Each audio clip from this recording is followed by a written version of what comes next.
Hello and welcome to this second research and innovation lecture in this course, Master in Artificial Intelligence.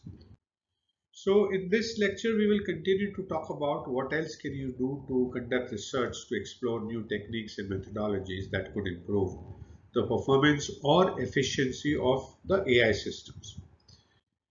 So, having done the prototyping, what you need to do is conduct experiments using the defined experimental sets setup that you have created and the data sets that you have.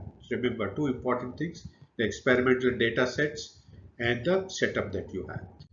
And you need to, in that, what you need to do is to collect empirical data and analyze results to evaluate the performance, efficiency, and effectiveness of the proposed techniques or methodologies. So do that empirical data collection. Then you need to iterate on the experimental design, implementation, and evaluation based on the initial results and feedback. So you will get some initial results and feedback. Based on that, you will need to iterate. You need to see what changes do you need to make in your experimental design, then implement that, then evaluate this. And this can go around a few cycles if you that's quick for you. Then during this iterative refinements, what you need to do is to fine tune the parameters, adjust algorithms, and explore alternative approaches to improve the outcome. So you have decided what you want to achieve. So in relation to that, you need to evaluate outcomes and then see what you need to tweak, whether it is the parameters that you need to fine tune, whether it is algorithm that you need to change, or whether it's completely new approach or alternative approach you need to do. That's how the iterative refinements need to happen. Then you need to, once you have all this done and you have a working hypothesis, working results available, then you need to document research findings, methodologies, and research papers, technical reports, and conference presentations. So you start sharing what you have done and achieved. Then you share insights in these meetings, code implementations, and data sets that you have used with the research community through variety of mechanisms like publication, repositories, or collaborative platforms. Right, so that's how you do publication and sharing of the work that you have done.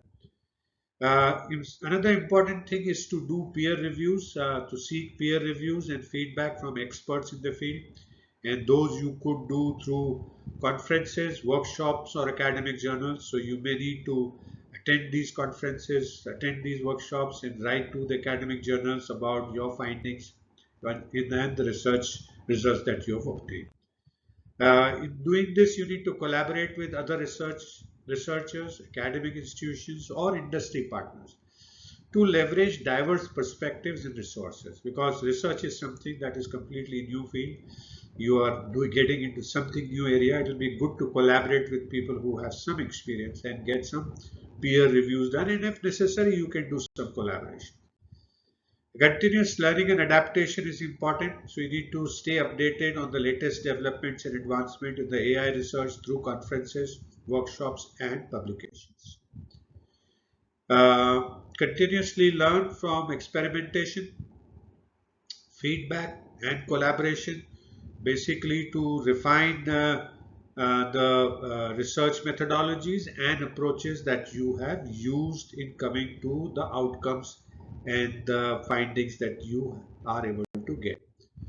So by following these steps, you can systematically, as a researcher, explore new techniques and methodologies that can improve the performance or efficiencies of the AI system that you are targeting. And you can then contribute to advancements in the field and address real world challenges more effectively and efficiently, whatever way is the need. So what do we do next? So having looked at how to do this research and innovation, we will now take a real life example. We will take you through a story of a real life research and innovation done in the next lecture.